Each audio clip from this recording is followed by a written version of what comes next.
Dengarkan teman-teman dari pemerintahan. Kalau kalian terus mengabaikan ini, Indonesia pasti hancur. Ya, pemerintah juga harus tahu, masyarakat punya hak untuk mendapatkan fasilitas, keamanan, kenyamanan ketika mereka membayar pajak.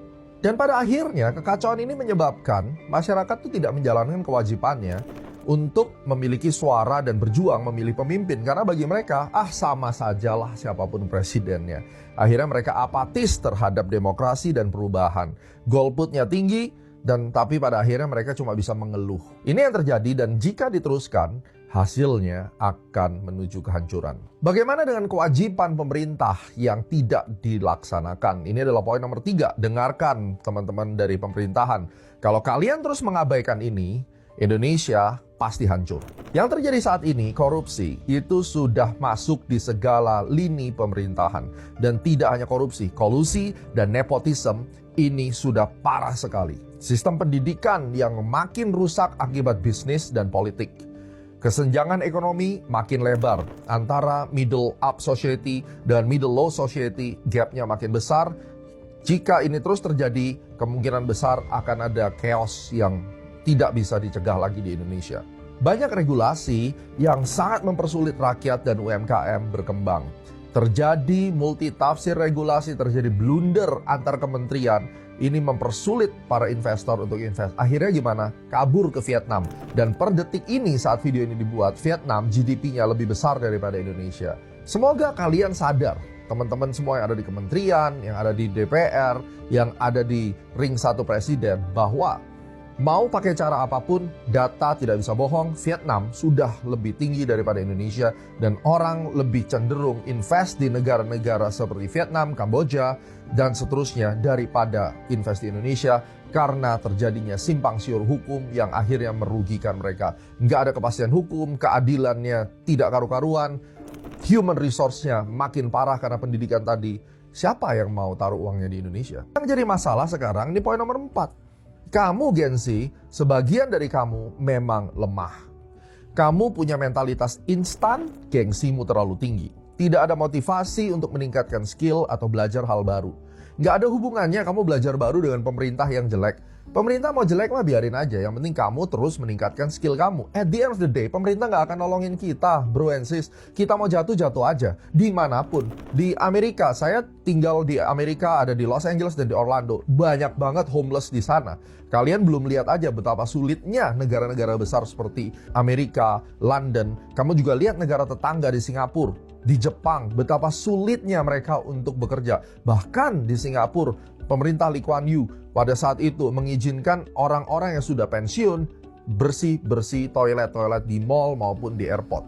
Sesulit itu kehidupan mereka di Singapura. Di Indonesia, kalian bisa buka martabak di pinggir jalan, pasang tenda, ya. Kemudian kalian entah gimana caranya, kita tahu lah PKL di Indonesia begitu berkembang dengan cepat. Kalau ini terjadi di negara lain, mereka sudah masuk penjara semua. Jadi, apakah di Indonesia lebih sulit?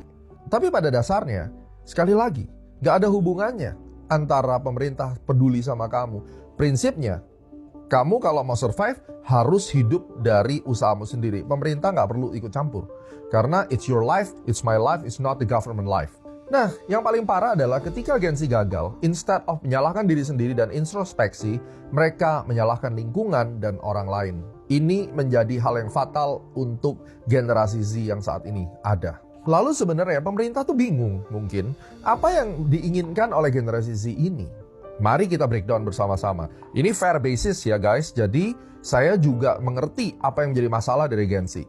Gen Z itu simple kok, mereka tuh pingin dimengerti dan mereka pingin mendapatkan keadilan. Mereka pingin dapat pendidikan yang berbasis skill bukan hafalan, lalu kemudian penilaiannya itu berdasarkan siapa yang bisa menghafal dan seterusnya, dan akhirnya mereka nggak bisa mengaplikasikan ilmunya di dunia nyata. Mereka pingin peluang karir yang adil tanpa adanya nepotisme dan senioritas. Ini yang terjadi, ini yang mereka mau. Gua pinter kok, kenapa yang diterima adalah anaknya pejabat? Kenapa yang diukur bukan masalah kompetensi? Kalau pemerintah tidak mau memutus rantai ini, maka Indonesia akan chaos. Karena bonus demografi yang ada di Indonesia saat ini, majority Indonesia dikuasai oleh Gen Z. Regulasi bisnis yang mendukung startup dan UMKM. Banyak kok Gen Z yang selain dia jadi profesional, mereka coba bikin bisnis sendiri. Coba aja lihat di Pantai Indah Kapuk ya. Ini buat teman-teman pejabat. Coba lihat di mall-mall. Rata-rata yang punya restoran dan seterusnya itu adalah Gen Z. At the end of the day, tahun keempat, tahun kelima tutup bisnisnya karena nggak mungkin sanggup bayar sewa. Nggak bisa dapat untung dari bisnisnya. Dan pada akhirnya mereka nggak merasa aman karena negara yang mereka tempati, yang mereka bayar pajaknya, itu tidak bisa bebas dari korupsi dan birokrasinya bikin sebel banget. Siapa di sini yang benci banget sama birokrasi yang ada di Indonesia? Bertele-tele, lempar kiri, lempar kanan, ngurus satu masalah tidak pernah beres, tidak ada kejelasan. Coba komen di bawah. Karena yang gue rasain, satu kementerian dengan kementerian yang lain, bahkan di kementerian itu sendiri, hukum yang berlaku, aturan undang-undang yang dibuat, bahkan para petingginya nggak ngerti tentang undang-undangnya. Terjadi kan? Kapan mau dibenerin?